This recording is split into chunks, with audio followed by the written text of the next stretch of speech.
Welcome to Vologda.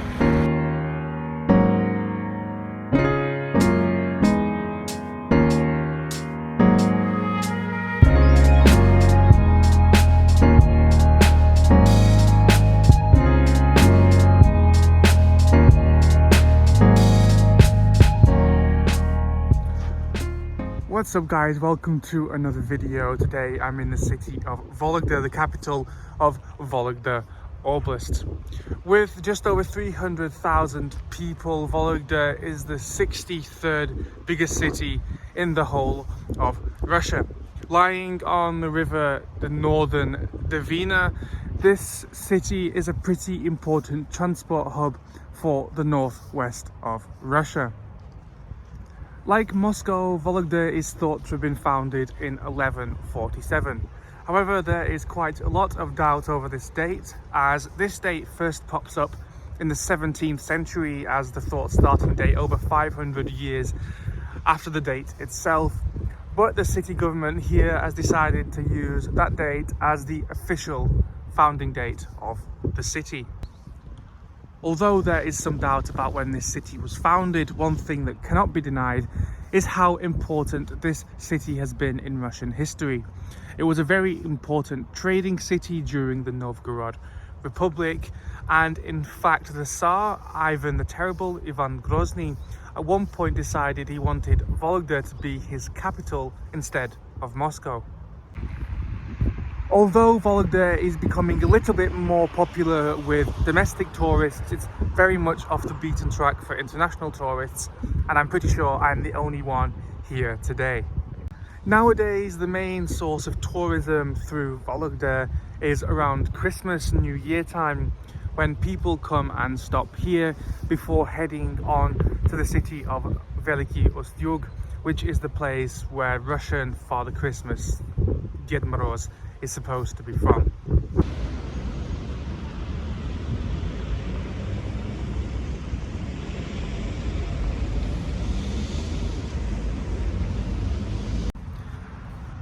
We begin today here in Vologda, like in every Russian city, next to the statue of Vladimir Lenin. This statue is in Freedom Square, not Lenin Square like in most cities, and is not next to the government building or anything like that. However, this is actually one of 3 Lenin statues in the center of this city. This one is known as the Big Lenin Statue, and it's from 1958. You'll know that because it's pretty unusual. Most Russian cities have one main Lenin statue, and it's from quite a bit older than 1958.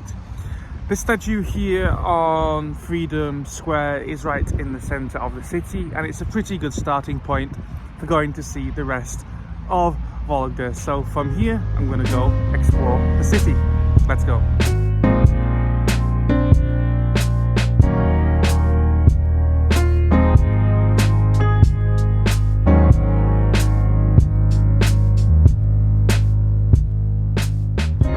A long time ago, Vologda used to have a completely walled Kremlin, and nowadays those walls are gone. There are none left anymore, but lots of things that were inside the Kremlin still exist. So let's take a look at them.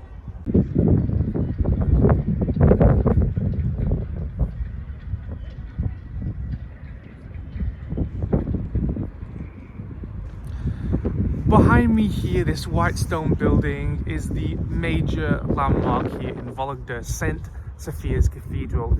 It's the symbol of this city throughout Russia. Built in the 16th century, at first under Ivan the Terrible and then completed under his son Fyodor I. This is a real striking example of architecture, of church architecture from that time. And as you can see, unfortunately, it is in a desperate state of disrepair. The church is pretty traditional in structure, with 6 columns and 5 domes, and inside has frescoes from the 17th century. In fact, those frescoes were done in 1686 by well-known fresco painter Dmitry Plekhanov. He is well known for lots of Russians in this field. I am led to believe that those frescoes have been restored, they've been preserved, but unfortunately the church is closed today, so I can't check it out for myself. In 1923, this church was taken away from the Orthodox Church and given to the Vologda State Museum. Today, it's still owned by the museum, not by the church, although I read that sometimes, very occasionally, there are church services inside.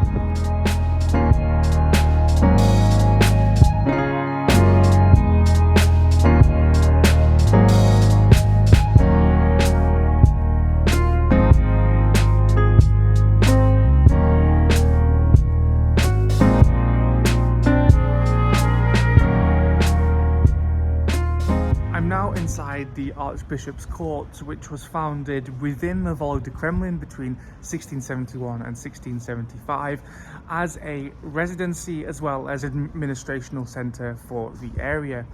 Many people who come to Vologda believe that this is the Kremlin. Well, it's not. That's because the Archbishop's Court still has its walls remaining which surrounded it, the monastery walls, and the Kremlin doesn't.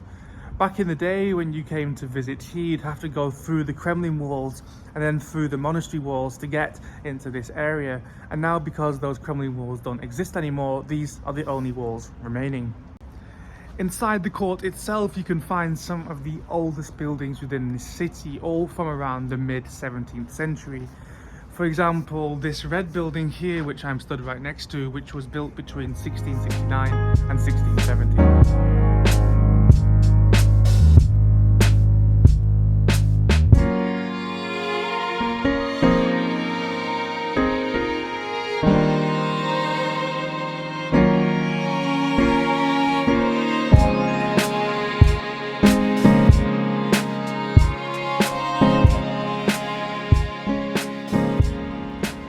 Vologda and the surrounding areas are known throughout Russia for their most famous export, lace. This area has been well known for its lace production for quite some time.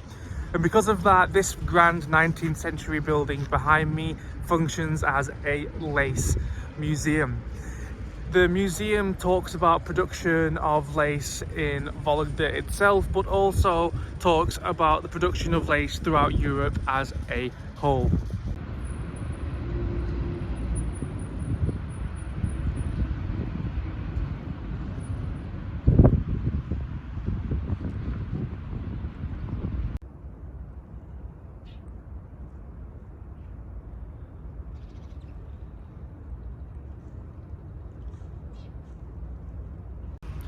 I'm now in a part of the city called Lazy Square.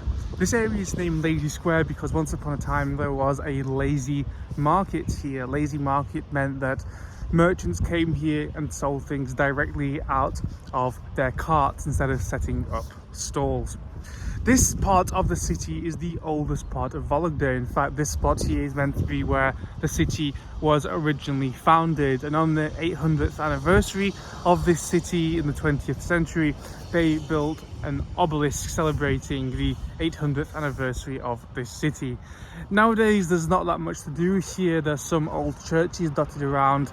But the best part about this is the beautiful view over the river Vologda from this little area.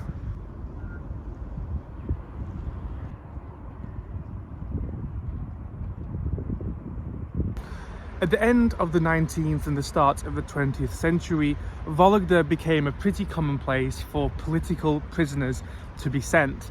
Many of them were forced to live here for a certain period of time as their punishment. One of those political prisoners who lived here was Joseph Stalin. He lived in this wooden house from 1911 to 1912. After he became leader of the Soviet Union, he became completely famous throughout the country. This was turned into a museum about his exile and his time in Vologda, and nowadays is a museum about exile in Vologda in general, not just about Stalin's time.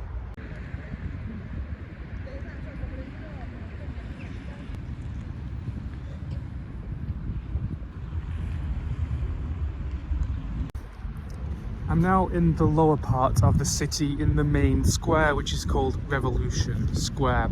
It's pretty big. You can see behind me it's quite a large square, a lot bigger than Freedom Square where we were before.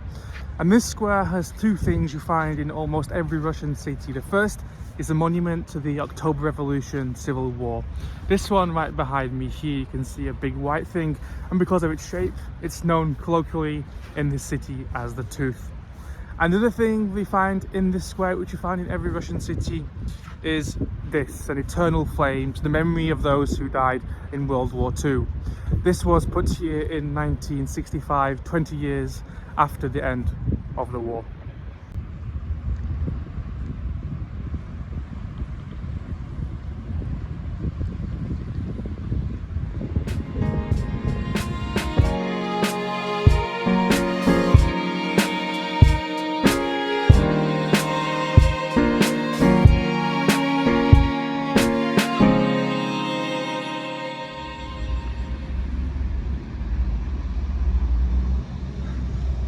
Behind me here in this small white house is the House Museum of Peter the Great. Peter the Great, the Tsar of Russia, visited Vologda 5 times, and all of those times he stayed in this little white house, and because of that it's been turned into a museum about Peter the Great and about his life and about the times he came to visit Vologda.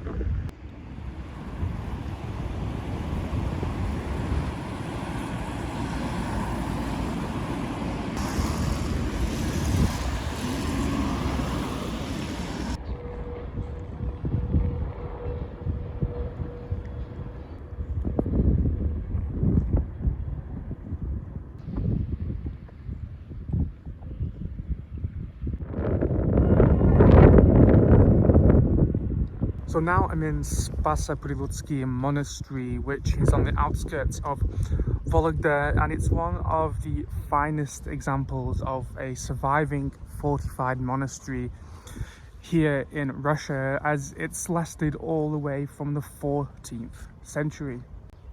Ever since its founding, many Tsars from Moscow came visiting here on pilgrimage, and sometimes to hide, making use of its great fortifications. And even during the Napoleonic Wars, when Napoleon was coming into Russia and taking so much land, they used this monastery to store many things which were highly valuable. During the Soviet Union in 1926, this monastery was turned into a prison for the kulaks. They used this as a little prison before moving the prisoners to the gulags, which are in the north of Russia, north of here. This is kind of on the way from Moscow to the northern coast, to Arkhangelsk, and up there. This is a convenient place to store the prisoners before moving them on. In 1990, this was handed back to the Orthodox Church and has been open ever since as a fully functioning monastery. The main church in the monastery is the Saviour Cathedral. You can see it right behind me here. It's very classic style. It has 5 domes and is pretty striking because of just how old it is. It was built in 1537 and completed in 1542, and is well worth a visit because it's very well preserved. Lots of churches from the 16th century in Russia are falling down or not very well preserved, but this one is in spotless condition. The monastery is also home to one of the oldest surviving wooden churches in Russia. You can see it behind me right now. This is from the early 17th century, which is a long time for a wooden church still to be standing. It was built not here, it was built in Vologda region, Vologda Oblast, quite far away from here. But in 1762, the monastery where it stood was dissolved. And then in the 1960s, the Soviet Union decided to move the wooden church into this monastery so it could be preserved and looked after easier here than far in the regions. And here it still stands well preserved, well looked after, and it looks like this wooden church is going to survive for a long time.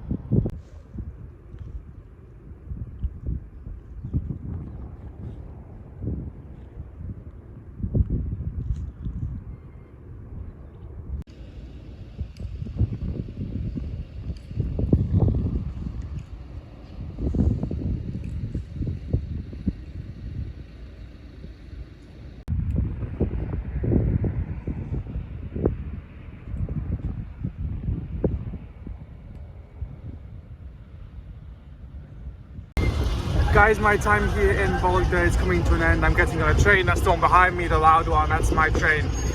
Thank you for getting this far in the video.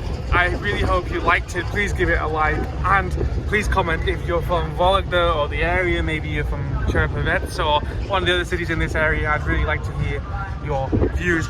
And if you want to see more videos of me traveling all around Russia and my life in Moscow, give me a subscription. That'll make me really, really happy. Thank you so much and goodbye.